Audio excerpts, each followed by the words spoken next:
Señoras, señores, muy buenas noches, bienvenidos. Esto es Código Político. ¿Lo escuchaste al presidente? Está hablando todos los días, Macri. ¿Hoy lo escuchaste? Hoy no. Hoy no. ¿Vos sabés que no pude? Te lo perdiste. No, estaba viendo así un programa de pensamientos muy... y no lo pude ver. Pero entras a YouTube y... Claro. El presidente habló hace un ratito en el Foro Iberoamericano, en el Teatro Colón, una cena de gala, con expresidentes, Sanguinetti... Felipe González, Fernando Enrique Cardoso, empresarios, los más importantes de la región.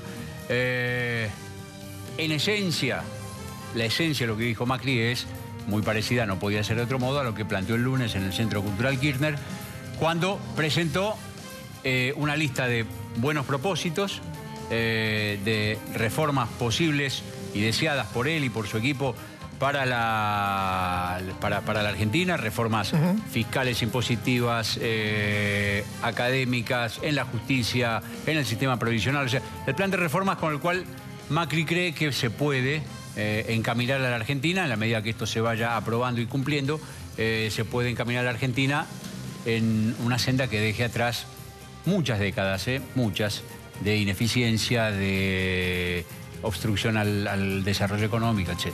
Vamos a ver cómo le funciona, pero esto es... Hoy, 4 días después, fue el lunes, que sigue siendo optimista, se va a llegar a un acuerdo en poco tiempo. ¿Por qué no va a ser optimista? A ver, está muy bien. Viene hace 10 días, un poco más, de ganar una elección de manera contundente. Uno suponía, y probablemente el gobierno también suponía, que ese impulso iba a allanar buena parte de las diferencias que pudieran surgir. El gobierno convocó a los sectores sociales, políticos, empresariales, a participar y a comprometerse con un programa de reforma que tiene que acordarse. Y en la búsqueda de los acuerdos, en la letra chica, empezaron a haber disidencias como también... ¿Cómo es natural que ocurra? ¿Cómo es natural que ocurra? La que sí se allanó a la victoria fue Alejandra Gil-Carbó. Esta semana también... Novedad esta semana. Así es. La semana pasada debido preso, esta semana renuncia Gil-Carbó. Todo eso es el escrutinio definitivo del 22 de octubre también. Y falta. O empieza el escrutinio definitivo del 22 de octubre con algunos hechos políticos de este tipo. De esas cosas vamos a hablar esta noche. Está en el estudio Marcos Peña, el jefe de gabinete. Si uno se acuerda, es el hombre que estaba parado al lado de Macri cuando Macri empezó anunció la convocatoria a este programa de reformas. Así es. Es la pieza clave del gobierno. Con él vamos a hablar de estos temas. La reforma, lo que se puede hacer, lo que por ahí se va a plantear y no se podrá hacer ahora o en 2 años o quizá nunca. Pero bueno, ¿hasta dónde piensa llegar el gobierno en profundidad y en intensidad con estos cambios? Y están en el estudio algunos de quienes son la contraparte del gobierno desde la oposición en esta idea de construir una Argentina que pueda funcionar un poquito mejor. Están con nosotros los diputados Diego Bocio y Marco Labaña, uno del bloque del Partido Justicialista, el otro del Frente Renovador, los dos peronistas. Quizá empiecen a quedar antiguos las definiciones de a qué partidos y a qué sectores pertenecen, vamos a ver. porque acá hay un proceso de reorganización peronista en el camino. Pero bueno, sobre todo en cuestiones económicas, previsionales, tienen mucho que decir y ya lo están diciendo Bocio y Marco Labaña, que además van a viajar junto con el presidente, con gobernadores de la oposición y con ministros a Estados Unidos. Recordemos algo que el fin de semana. Lo comentaba recién Marcos Peña respecto al viaje. Van a viajar, el gobierno argentino va a hacer un homenaje a los 5 fallecidos en el atentado de esta semana. Y como novedad, también lo dijo recién Marcos Peña, no nos vamos a... Como novedad es que antes de cámara, se incorpora a la delegación de gobernadores Miguel Lifchik como gobernador de Santa Fe, justamente para participar del homenaje que se le va a hacer a los rosarinos asesinados en Nueva York esta semana. Bueno, esos son los temas de los que vamos a ir hablando en esta noche. Hubo cambios de gabinete, uno parece que en el barullo y pasa limpió 2 ministros el presidente esta semana, ¿no? Vamos a hablar de eso también. Así es. ¿Y de qué viene en la procuración? ¿Quién va a ser el jefe o la jefa de los fiscales de acá en adelante? ¿Quién va a ser embajador en Estados Unidos? Yo le pregunto a Peña. Yo creo que no va a decir quién va a ser. No, yo creo que tampoco. Pero vamos a tratar de arrimar el bochín. Preguntar, claro, efectivamente. Nos espera el jefe de gabinete. ¿Cómo le va? Muy bien. ¿Nos podría sorprender diciendo quién es el próximo ¿Usted cree que este es el momento oportuno y el lugar indicado para hacerlo? Hágalo, no se inhiba, ¿eh? Agradezco la oferta, pero no. En los próximos días seguramente... Bueno, a ver, vamos por aproximación, así como para iniciar una especie de reportaje lúdico. ¿Diplomático de carrera para Estados Unidos o lo están viendo? Probablemente no. Probablemente no. Un embajador político. Segunda cuestión. Este es como un juego de suerte. Y bueno, ¿verdad? si ¿Viste? usted puede dar nombre y apellido, Pistas, nosotros sí. no tenemos ningún problema. Hombre, mujer... O apellido solamente, si quiere. Procuración, hay 3 candidatos, un hombre y una mujer y 2 hombres.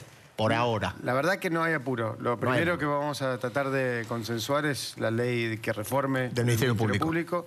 Y yo estimo que antes de enero o febrero nos vamos a presentar la propuesta. Con lo cual habrá para, porque tiene que hacer todo el proceso, habrá para abril, marzo, puede abril. ser un poco antes, pero digamos, no antes de fin de año, no iniciaremos el proceso antes de fin de año. Así como el embajador en Estados Unidos va a ser un embajador político, ¿el procurador va a venir de la política o va a venir de la carrera judicial o jurídica?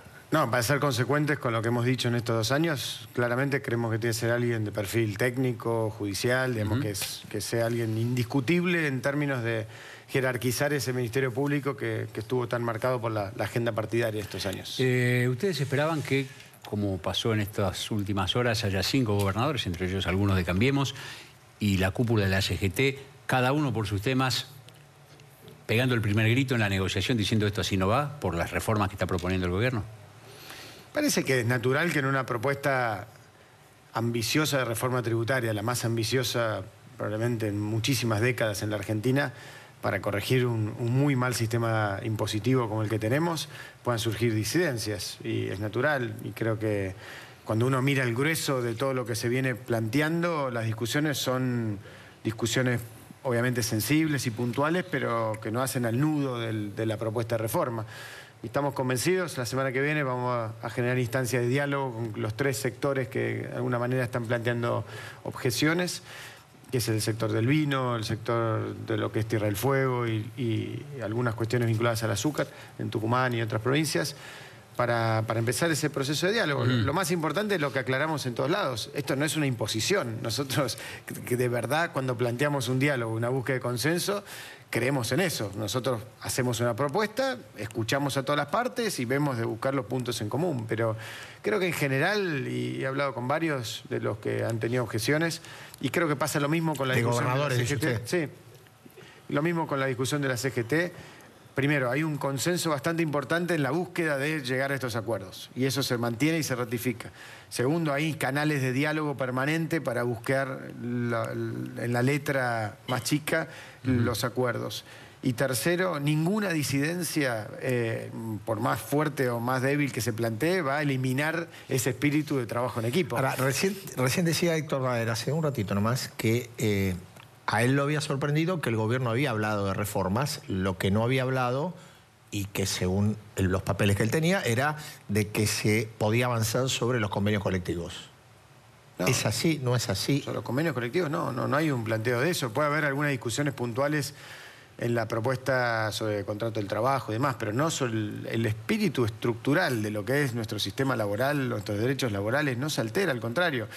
Lo que estamos buscando son objetivos comunes, que tienen que ver con la capacitación, reducir la litigiosidad, lograr empezar a incorporar el trabajo formal, muchos trabajadores que están en la informalidad, que son los que no gozan de ninguno de estos beneficios, no tienen ni vacaciones, ni aguinaldo, ni jubilaciones, ni nada, y es un porcentaje muy elevado de argentinos que están en esa situación, ni hablar los que están desocupados.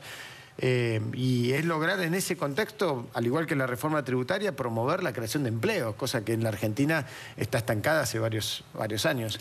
Así que no hay razón para temer, al contrario, incluso hay algunas propuestas que son muy innovadoras y positivas, por ejemplo el tema de licencias o temas del equilibrio familia-trabajo, que creemos que son vuelta en su núcleo estructural, algo que va a haber un consenso, y si puede haber disidencias puntuales se resolverán.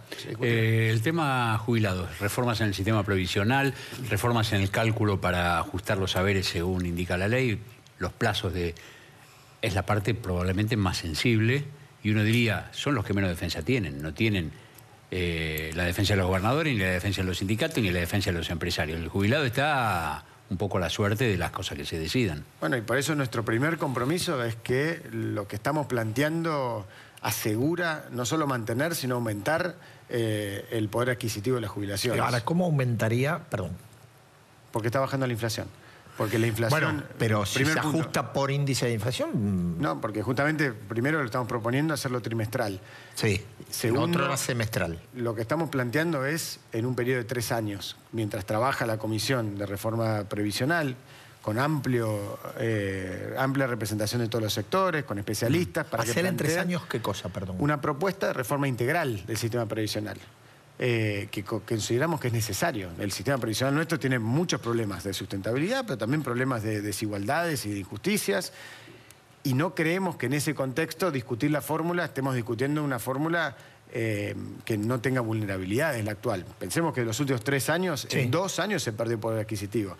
Segundo, que está atado a los impuestos, cosa que tuvo que ver probablemente mucho con los problemas del INDEC en su momento. La oposición en el 2008 planteó la necesidad de actualizar o por inflación o por salarios o por una mezcla de las dos cosas.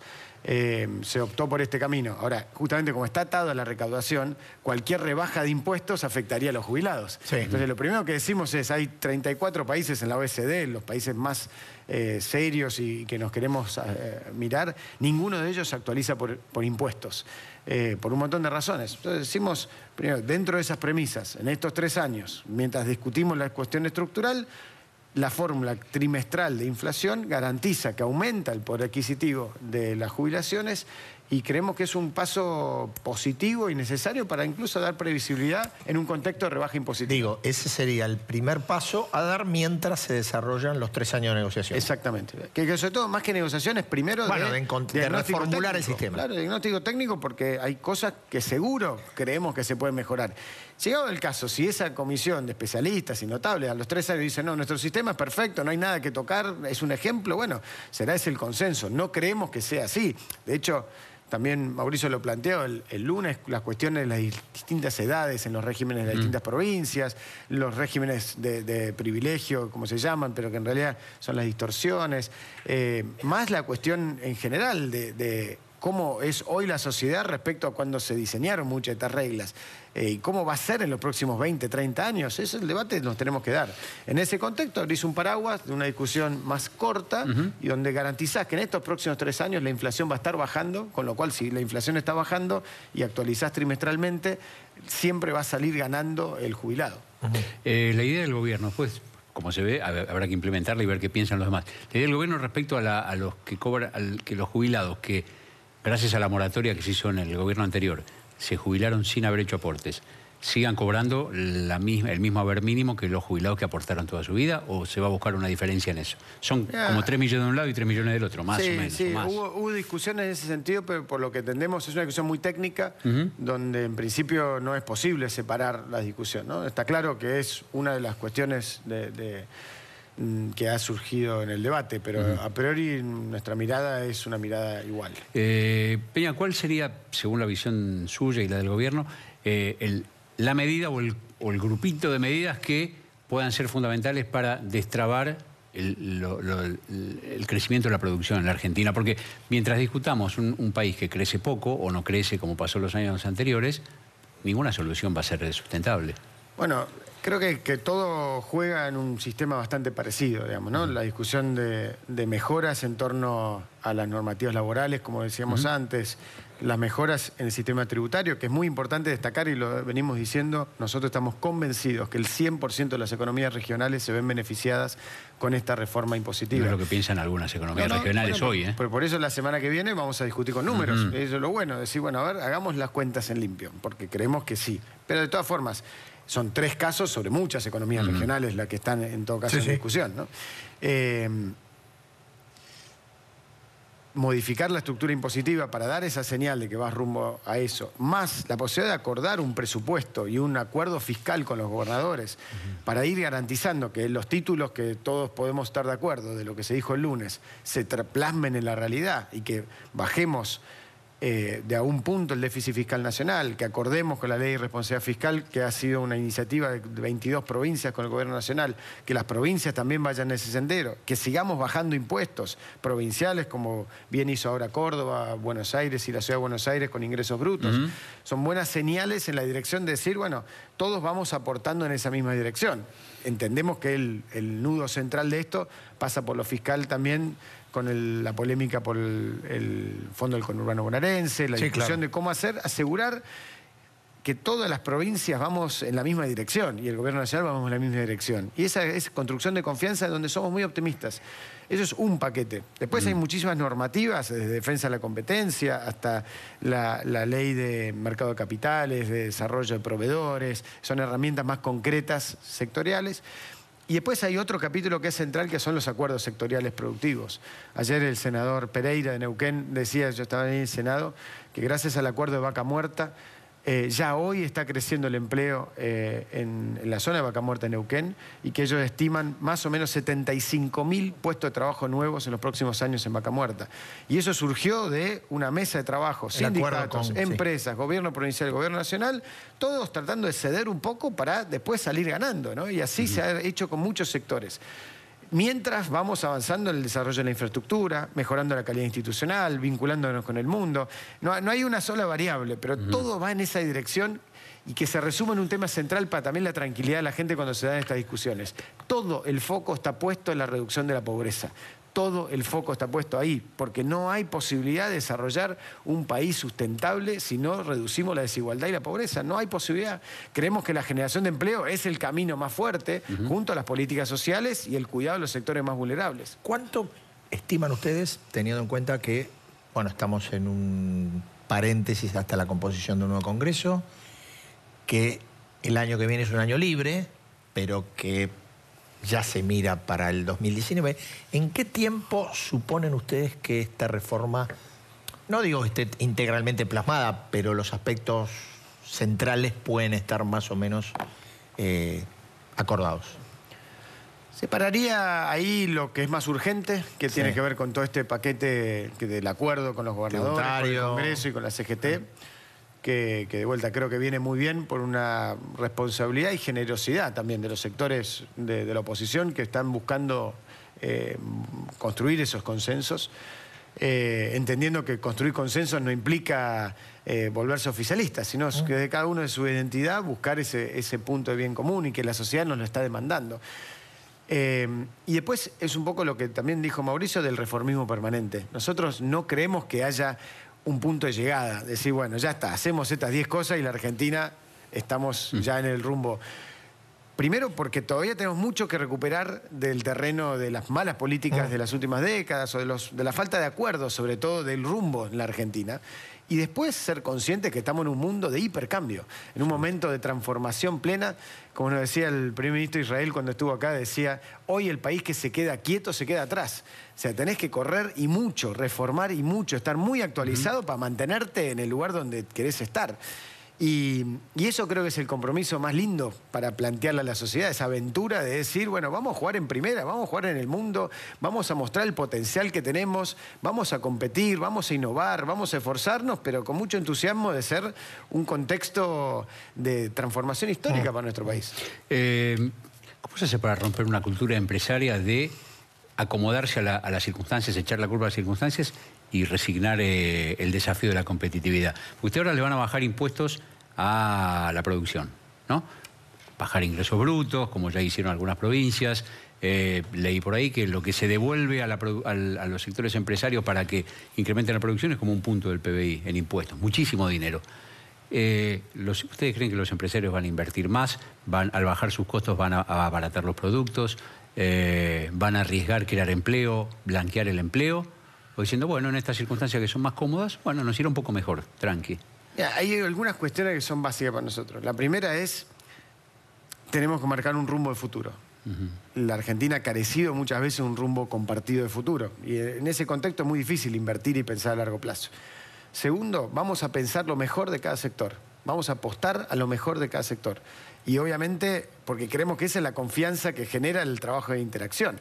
No queremos que el camino de primero desconfío del otro y después veo cómo lo controlo y después veo cómo evito que rompa la regla y bueno, y si hace algo bien, no, primero es al revés. Marcando reglas claras, marcando un rumbo y marcando un trabajo en conjunto, porque hay casi otro punto del PBI que vamos a poder lograr destrabar a partir de la desburocratización del Estado, por ejemplo, la cantidad de trámites disparatados Eso que hoy tiene 100.000 millones de pesos. Desburocratizar implica prescindir en términos de cantidad de gente que tiene el Estado. No necesariamente, no necesariamente. Vos tenés hoy primero una cantidad normativa diseñada para no ser cumplible por nadie. Porque son cientos y cientos y cientos de trámites. Eso es muy argentino. Bueno, en pero muchos órdenes, incluso fuera del Estado. Pero porque creo que también ahí es donde está uno de los acuerdos centrales que tenemos que plantear. Si estamos de acuerdo que el empleo se genera a partir del desarrollo de la iniciativa privada, tenemos que organizarnos para eso. Si por ahí algunos creen que no, que es solamente a través del Estado, nosotros creemos que es a través también de la iniciativa privada, con un rol muy importante del Estado, porque esto también es clave. El Estado tiene que estar ahí ayudando a planificar, ayudando a poner infraestructura, ayudando a poner reglas de juego y controlando.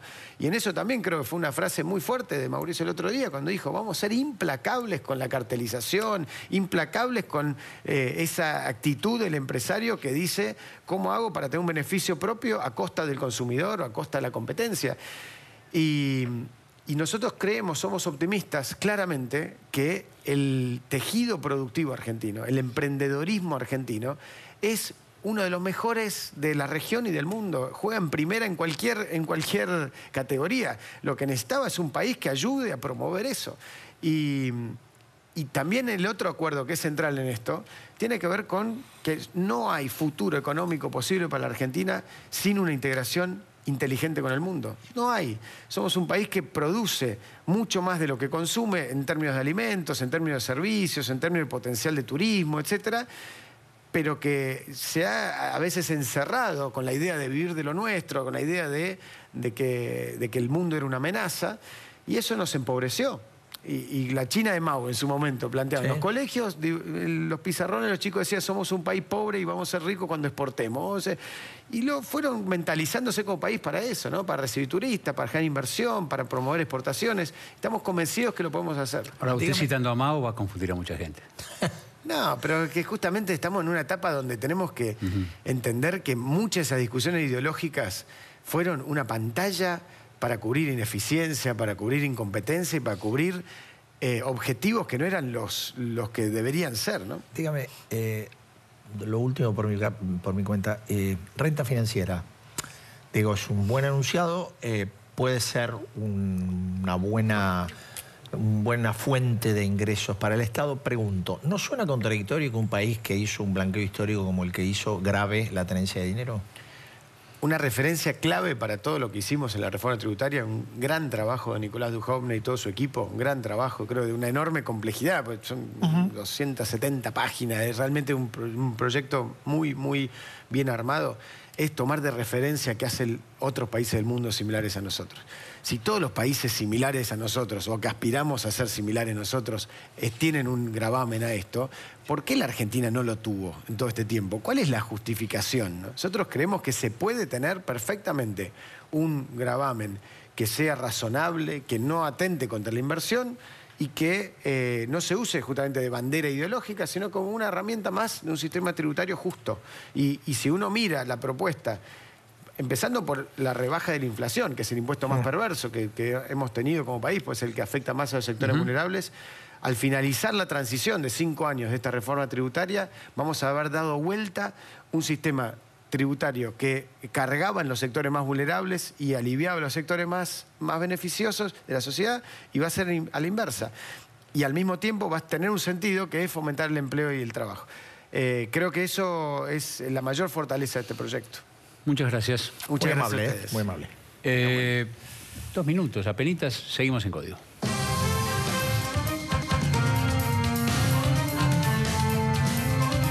Seguimos en Código. Acá estamos. ¿Sabés quiénes están, no? Yo los vi. Vos lo viste. Está Marco Labaña, está Diego Bocio, diputados de la oposición, peronistas.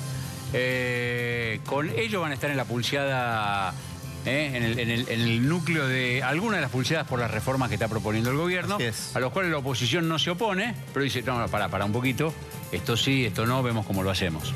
¿Para eso es el diálogo? Así es la vida, para eso son opositores. Nosotros vamos a hacer picado fino, ¿qué tal? Claro, dale. A ver, diré.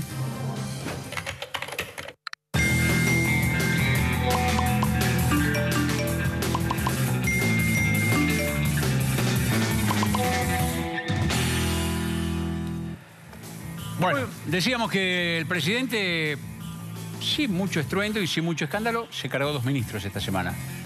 Sí, uno venía medio cantado, ¿no? Sí. El otro... El de salud, decimos. El de salud, sí. Lemos. El otro Burjaile estaba en la pelea. Estaba en la pelea, la perdió. No le dieron un mal destino, no, se va a Bruselas, Unión Europea. Bah. Eso, ¿sabés qué es tener destino en Bruselas? Vos lo sabés. Sí. Es el viernes termino al mediodía y me voy a París. 2 horas de Sí, auto. estoy ahí. Claro. Estoy ahí. Dios. Bueno, repasemos los cambios que hizo Macri en el gabinete. A ver, en 1 minuto y medio. A ver.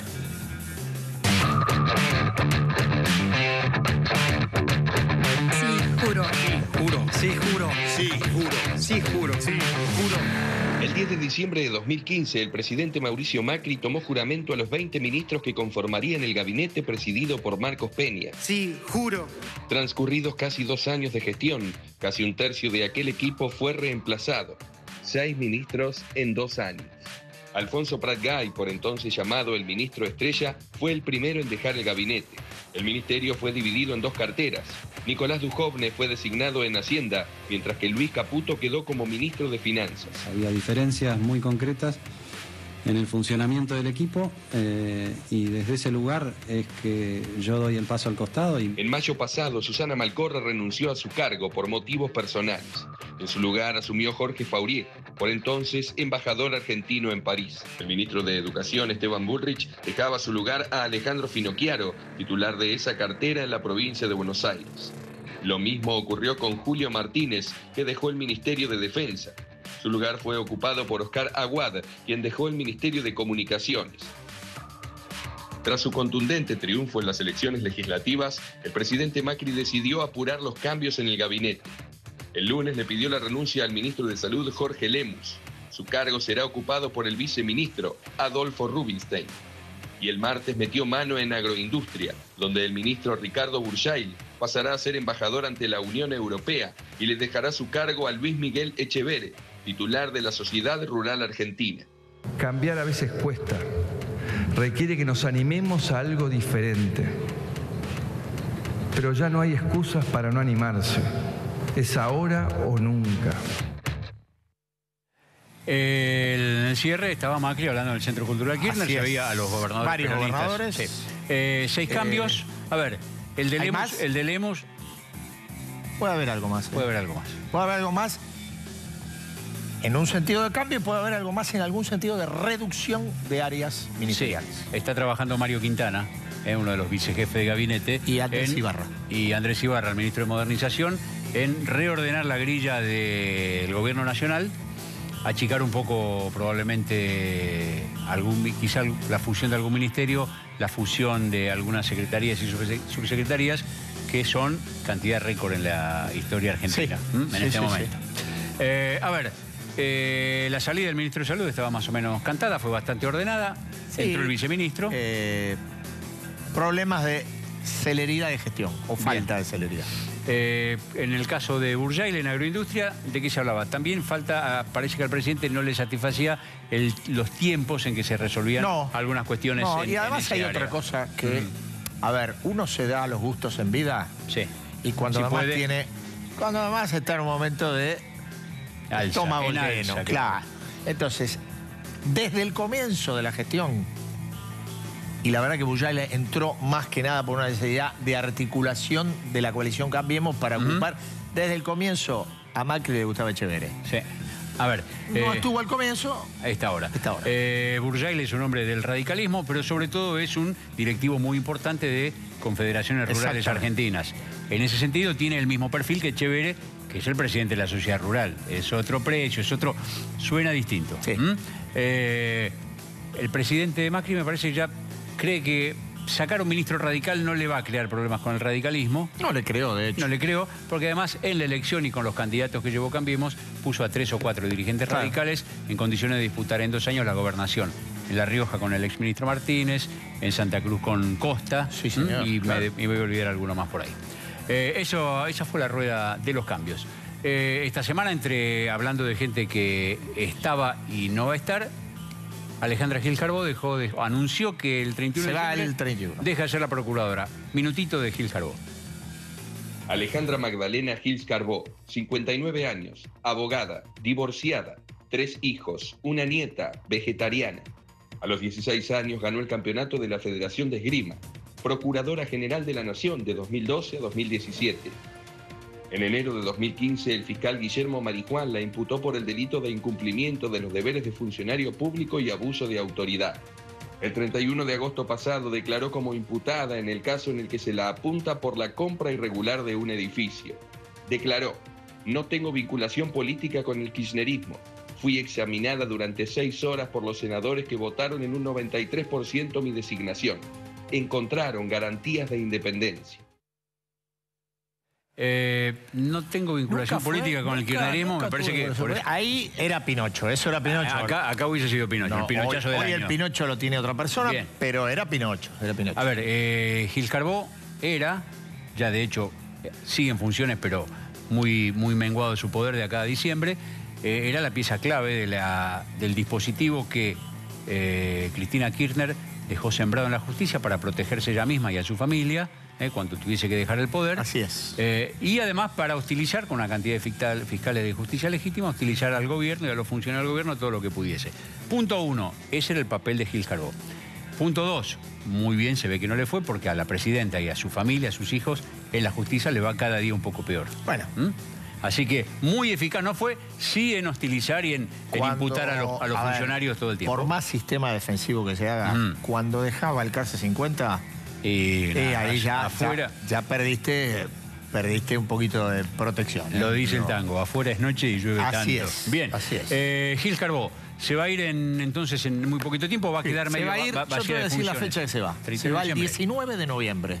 Pide licencia hasta el fin de diciembre. Mirá, y queda a cargo el viceprocurador. Ezequiel Casal. Ezequiel Casal, un hombre de carrera. Sí. ¿Por qué y se va el 19? ¿Por qué? Porque del 15 al 18 hay una reunión de fiscales de Iberoamérica en Buenos Aires, donde le van a tirar algunas flores, algunos merengues, una cosa así para agasajarla a la señora, realzar que toda se vaya su gestión, bien. Que se vaya bien. Claro. Licencia y se la toma.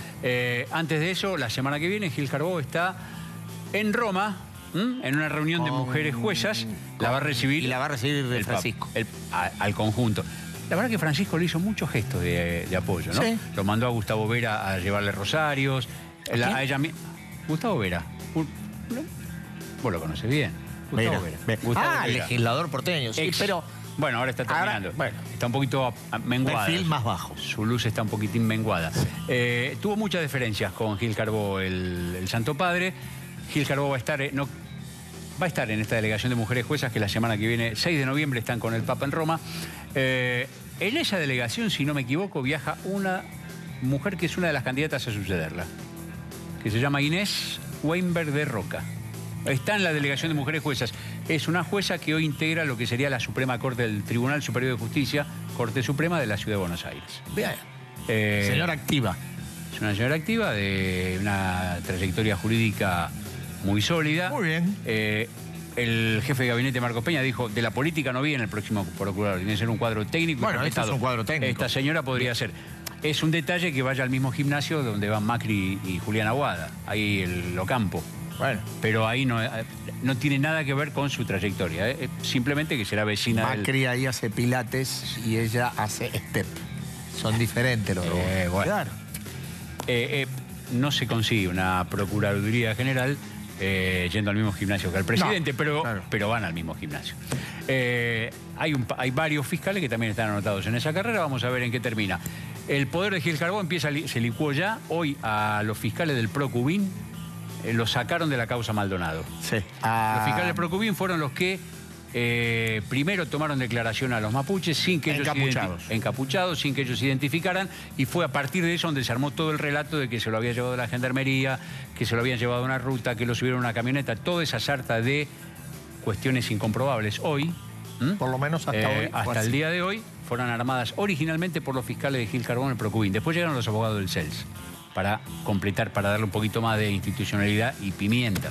Pero empezaron ellos, y es probable, como dijo Peña acá, antes de designar al nuevo procurador, se va a tratar de aprobar la ley. La ley de Ministerio Público, la nueva ley de Ministerio Público. Que ponga un plazo de un mandato de 5 años para el procurador, y que probablemente... El número se está discutiendo. Se está discutiendo. Y que porque hay distintas experiencias en América Latina.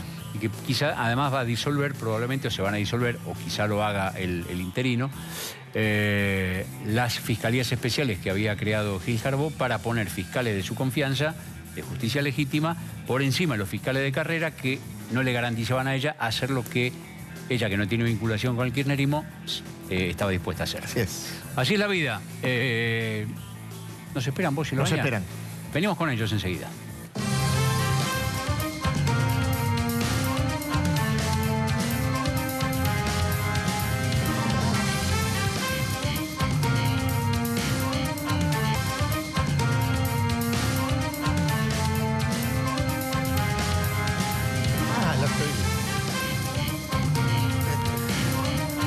Seguimos en Código, dijimos, está Marco Labaña, gracias diputado por acompañarnos, y Diego Bossio, gracias también. Gracias.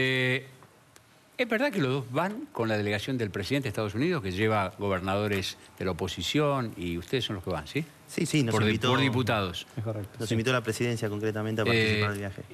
¿Y eso no les mella el carácter de opositores? Bueno, nosotros siempre hemos sido muy claros, más allá de las diferencias que uno tenga acá internamente y sobre una ley particular, sobre la reforma tributaria previsional, cuando uno va al extranjero, todos tenemos que preocuparnos, tirar para el mismo lado y buscar inversiones y que vengan las inversiones argentinas, que se creen puestos de trabajo. Pero después las diferencias que tengamos internas las discutiremos en el ámbito local, internamente. Pero afuera tenemos que salir a buscar y a traer inversiones. Déjame agregar algo.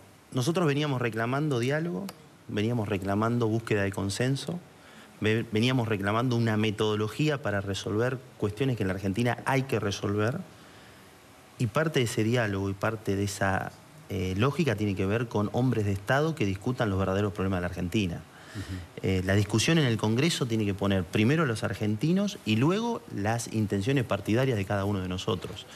Sí, producto de ser oposición y oponerme, no podemos compartir con el presidente de la Nación un viaje para tratar temas estratégicos que la Argentina debe tratar, evidentemente la Argentina está en un camino equivocado. Entonces yo creo que hasta generacionalmente es necesario hacer síntesis y ponerse a trabajar.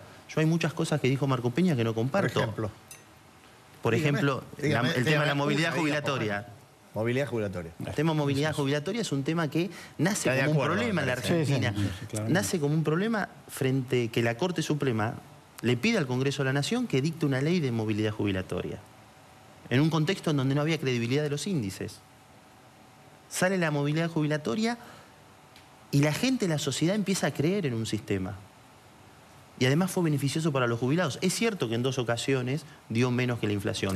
El 2014, el 2016, cuando hubo devaluaciones muy fuertes. Con lo cual, nosotros estamos dispuestos a estudiar los temas, estamos dispuestos a ver la letra chica, porque evidentemente hay cuestiones técnicas que hay que ver. Pero no vamos a permitir bajo ningún punto de vista que afectemos o empobrezcamos a los jubilados. Además hay una cuestión muy básica. Si solamente lo que estamos haciendo es ajustarle la vela al jubilado por la inflación, no hay mejora posible para el jubilado. Significa achatarlo. Esto si las jubilaciones mínimas en la Argentina fueran de 15.000 o 20.000 pesos, ahí estamos en otra situación. Bueno, un tiempo podemos, pero no es así. Está en una situación muy mala. Y todavía tenemos que pensar que no se terminó de recuperar lo que los jubilados perdieron el año pasado.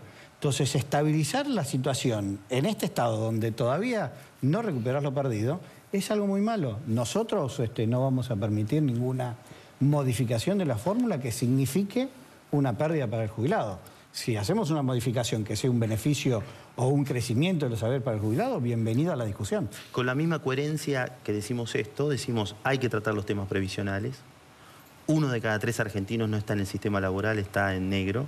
El sistema requiere de sustentabilidad y requiere fundamentalmente que pensemos cómo mejorar y cómo hacer un sistema mucho más progresivo en términos jubilatorios. Lo mismo en materia de privilegios. Yo recuerdo escribí un libro en el ANSES que se llama Inclusión versus Privilegio. Hay jubilaciones de 400.000 pesos en el ANSES.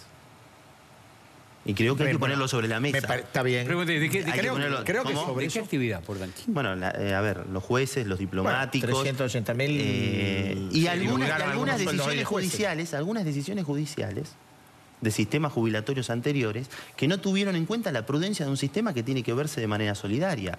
La persona que más cobra en la Argentina es producto de un juicio. Igual lo que tenemos que tener en cuenta es que hay casos puntuales que tenemos que trabajar, pero el sistema, la forma de hacerlo sustentable es creando más trabajo, incorporándolos al mercado formal, que eso aporte al ANSES. El blanqueo.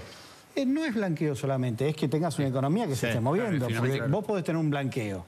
El mercado interno está cerrado, el mercado de exportación está cerrado, nadie te va a contratar a una persona. No, claro. Entonces lo que tenés que hacer es poner en marcha la economía, después los instrumentos que hagas para el blanqueo, la baja de los impuestos, te tiene que servir para cómo hacer para ampliar la torta y ampliar el financiamiento que tiene el ANSES. No va a ser por la vía del ajuste del ANSES que vamos a poder solucionar los problemas. Ustedes ven, a propósito de poner en marcha la economía, ven como aparentemente dan algunos índices en los últimos meses, que hay una reactivación de la economía, un crecimiento desparejo, pero crecimiento después de muchos años de recesión.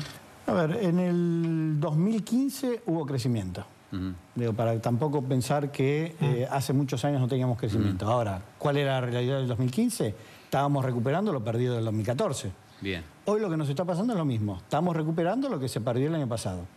Cuando uno mira en términos de la situación social, cómo está, si estás mejor o peor, estamos estancados hace muchos años. Entonces, lo que tenemos que hacer es, de alguna manera, cortar con estos sube y baja que tenemos permanentemente y empezar a tener un sendero de crecimiento de largo plazo. Lo que uno está viendo hoy en la economía es que cada vez estás más en un modelo financiero, producto de las tasas de interés muy altas, que eso beneficia a muy pocos, y la gran mayoría todavía está estancada o recuperando muy a poquito. No se termina de revertir el deterioro social muy fuerte que tenemos hace muchos años. Dígame, ustedes, los dos, pero usted en el caso suyo, porque usted estuvo a cargo del ANSES, ¿ustedes comparten que es perentorio el acotamiento del déficit fiscal? Primero. Claro. Segundo, ¿cómo se hace para reducir ese déficit si no se reorganiza el ANSES, que es casi la mitad del total del déficit? Primero, la prudencia fiscal tiene que ser un atributo y tiene que ser algo parte del consenso. Hoy estábamos en una discusión, en una norma, y justamente le reclamábamos a los quienes venían en representación del Poder Ejecutivo mucho más autoridad y reducir las estructuras. O sea, somos conscientes que la Argentina requiere de prudencia fiscal y requiere de un equilibrio fiscal, porque cuando dicen se endeuda la Argentina, se endeuda porque se gasta más de lo que ingresa. No hay mucha... O sea, o emitís y eso genera un problema enorme, o evidentemente hay un proceso de endeudamiento. Con lo cual, la solución estructural es tener prudencia fiscal. Gran parte del problema fiscal claramente tiene que ver con el déficit que tiene el ANSES, que es un déficit. Yo cuando terminé la gestión de ANSES fueron 54.000 millones de pesos. Los intereses que cobramos ese año fueron de 75.000 millones, todavía había superávit, se incorporaban los intereses. Se profundizó ese déficit por varias cuestiones. No creación de empleo, la devolución del 15% a las provincias, la ley de reparación histórica, se lo advertimos en el debate, un punto del déficit del PBI, y fundamentalmente una economía que no responde a una necesidad macroeconómica de un sistema de previsional universal. Por eso, me parece que la decisión de acotar la ANSES es una decisión contraproducente a lo que decía Marco en términos de crecimiento. Si nosotros, la ANSES es transferencia de recursos, tomamos una decisión como país de acotar los recursos del ANSES, o sea, de acotar las erogaciones de ANSES, se va a profundizar la crisis. Y esto ocurrió en otros países en Europa. Con lo cual, yo lo que planteo es lo siguiente. Nosotros tenemos un sistema de seguridad social que sirve contracíclico a la economía. Ese sistema de seguridad social hay que cuidarlo. Hay que pensar alternativas para hacerlo sustentable, claramente. 5 millones de trabajadores, creación de empleo, blanqueo, estamos dispuestos a discutirlo. Lo que no pretendemos y lo que no vamos a hacer es que en nombre de resolver una cuestión fiscal tener que ajustar a sectores que realmente son muy humildes en la Argentina. Además, permíteme un dato para que tengamos un poco de memoria. Cuando asume el presidente Macri, todo el arco político, todo el arco profesional de economías, decía que el problema del déficit eran los subsidios. Recortando los subsidios se solucionaba el déficit. Bueno, se recortaron un montón los subsidios, producto de fuertes aumentos de tarifas que siguen estando, y el déficit total sigue siendo exactamente el mismo. Entonces, el problema que tenía era el objetivo de recortar al principio, ahora dice, bueno, ya no es más el problema, ahora el problema es el ANSES. Entonces, se va a recortar ANSES. Se recorta ANSES para pagar más intereses de deuda. Digo, ¿qué más vamos a recortar después? La vía no es el ajuste. Lo que no significa que vos después no tengas que agarrar algunos sectores donde tengas que optimizar. Correcto. Pero tiene que ser desde la lógica de un crecimiento de la economía. Vos no podés permanentemente vivir de ajuste en ajuste. Si no te pasa lo que le pasó a Grecia, lo que le pasó a Brasil, lo que nos pasó a Argentina y muchas veces en nuestra historia, donde recurrentemente tenés que ajustar para poder pagar cada vez más los compromisos de afuera, que es lo que te está pasando ahora. Te está creciendo muy fuerte la parte de intereses de deuda y el resto de la economía necesita todavía que sigas ajustando. Entonces hay que tener cuidado. Con la misma coherencia que te decimos estos temas, ¿no? También decimos la Argentina requiere una modificación del sistema tributario. Los tributos de la Argentina son, la última reforma importante fue la época de Cavallo, pasaron muchas cosas en el mundo con la tecnología, con la producción, para que la Argentina siga teniendo el mismo sistema tributario. Uno habla con empresarios de pequeños, medianos, de cualquier punto del país y encuentra que el Estado es muchas veces un obstáculo para la inversión, para el desarrollo, incluso para la sustentabilidad de las empresas. Con lo cual, con la misma coherencia que decimos, queremos dialogar, queremos sentarnos en una mesa, también te decimos, estas cosas no, estas cosas estamos dispuestos a debatirlas. Y eso me parece que es el espíritu no solo de una generación, sino de una oposición que quiere ser oposición de Estado, que está pensando por encima de los intereses particulares de una región o de un partido político, sino pensando en la Argentina. Y hay muchísimas reformas que hay que hacer. Y propuestas, incluso nuestras, recién hablábamos con Marco, nosotros planteamos la reforma del sistema tributario en materia de renta financiera. Nos han y dicho, fuimos esto fue casi acusados por el presidente, y la verdad que era una buena propuesta. Diciembre del año pasado, cuando discutíamos ganancias. En ese momento éramos herejes por plantear estas cuestiones. Y hoy el jefe de gabinete, por suerte, reconoce la necesidad de ir a un sistema tributario más equitativo y se empieza a incorporar estos temas, ¿no? Después hay que tener cuidado a qué llamamos renta financiera. Pues tampoco tenemos que ir a afectar al pequeño ahorrista. Nosotros en el momento hablábamos de plazos fijos o depósitos de más de 1,5 millones. Ahora estamos hablando de 250.000 pesos. Digo, ojo dónde grabamos. Tampoco grabemos, por ejemplo, a el mercado de capitales que está orientado a la inversión productiva. A ese lo tengo que promover, no lo tengo que grabar. Tenemos que grabar lo que es lo especulativo, las LEVAC, el dólar futuro en su momento. Ahí es donde tenemos que empezar a tener un poco más de cuidado, ¿no? De todos modos, no deja de resultar curioso que un gobierno al que con cierto simplismo se llama liberal y de derecha desde algunos sectores, impulse el impuesto a la renta financiera que los progresistas cacarearon y nunca hicieron. Pero es un sector que le pone etiquetas al gobierno. Nosotros creemos, particularmente el justicialismo ya no subestima en absoluto al gobierno. Saben ganar elecciones, tienen una metodología. En muchos casos han mostrado, lo ha dicho Marcos Peña recién, están dispuestos a debatir, están dispuestos a la propuesta que presentan, que la oposición, porque hay una cuestión clara acá. El gobierno tiene dos límites en todas estas reformas. Un límite es el límite económico. No se pueden hacer grandes reformas con un déficit fiscal de 4, 5, 6 o 7 puntos global. El segundo límite es un límite político. Y me parece que eso es saludable. Porque eso obliga no solo a sentar a la dirigencia política, obliga a sentar a todos los actores. Obliga a sentar a la CGT en las cuestiones de trabajo, obliga a sentar a los empresarios, a las economías regionales. Y me parece que eso es bueno para la Argentina. Es un momento en donde hay que pensar las decisiones políticas desde otra óptica. Con lo cual, el tema de la etiqueta me parece que forma parte del pasado. Y aquellos que quieren... Me parece que hoy en la Argentina... En el mundo no hay consignas como sos comunista. No tan rígidas como antes. En absoluto. Y además, las bases de representación política son muchísimo más diversas. Y en eso, bueno, nosotros tendremos que aprender muchísimo, seguro, ¿no? Gracias, Bocio, gracias. Muy amable, nosotros vamos a venir en un par de minutitos, vamos a repartir premios, como hacemos cada noche en Código.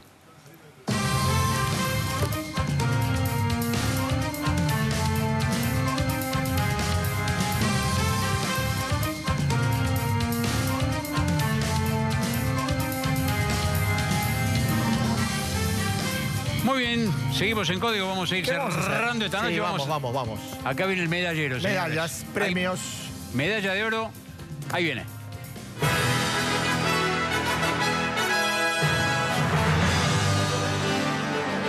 Ahí está. Es debut, ¿eh? Sí, es debut. Es debut. Germán Garabano. Germán Garabano es el ministro de Justicia. ¿Por qué le damos el oro? ¿Por qué le damos? Mirá, desde el día 1 Macri dijo, cuando empezó, Gil Carbó se tiene que dar un paso al costado. Le encomendó a este señor que haga el trabajito. Y Garabano fue 1 mes, 2 meses, 3 meses, 6 meses, un año y medio. Y al final, entre el triunfo electoral de Cambiemos, el procesamiento que le metió el juez Ercolini a Gil Carbó. Un par de ayuditas, ¿no? Tuvo un par de ayuditas, pero él fue el que... Bueno, pero en ese contexto y finalmente negociando con León Arslanian, que es el abogado de Gil Carbó. ¿Y sabés quién hacía así? ¿Quién? ¿El guiño ese? Un senador. Un senador, Piqueto. Bueno, ahí jugó Garabano, jugó la ficha y un día fue y le dijo al presidente, se va Gil Carbó. Medalla de oro para el negociador. Tenaz, le costó 1 año y medio sacar a Gil Carbó o convencerla a la señora de que se vaya, pero ahí está. Medalla de oro para Garabano, muy bien. ¿Vamos al plomo? Vamos al plomo. Sonó lindo, Y sonó... Es un plomo divertido porque el doctor Luis Grech es una persona muy simpática. Embajador. Y de tan simpática ya se mete la gamba. ¿Qué dijo? Entonces, pues es un gran contador de cuentos cordobés, ¿no? Excelente. Es embajador en Ecuador, Dijo, de este gobierno. Bueno, a propósito de ese, cuando estuvo acá en Buenos Aires, que fue fiscal en Córdoba, en una mesa, cuando tenía otro compromiso, dijo, no, me tengo que ir a una lucha porque yo no soy como los ecuatorianos mugrientos que no se bañan. Ay, muy lindo el embajador, el lío que se armó. Un diplomático. Llamaron de la Cancillería ecuatoriana para pedir acá que él dijo hoy, pido perdón, si ofendí a alguien, no fue mi intención, no pienso renunciar, muy no bien, hace falta. No hace falta. No hace falta renunciar porque cuando lo corran lo van a correr si renuncia. Él se disculpó, pero el plomo lo tiene igual. No, lo tiene, se lo lleva. Muy diplomático. Va para Quito. Va para Quito. Va para Quito. Música que está Pinocho.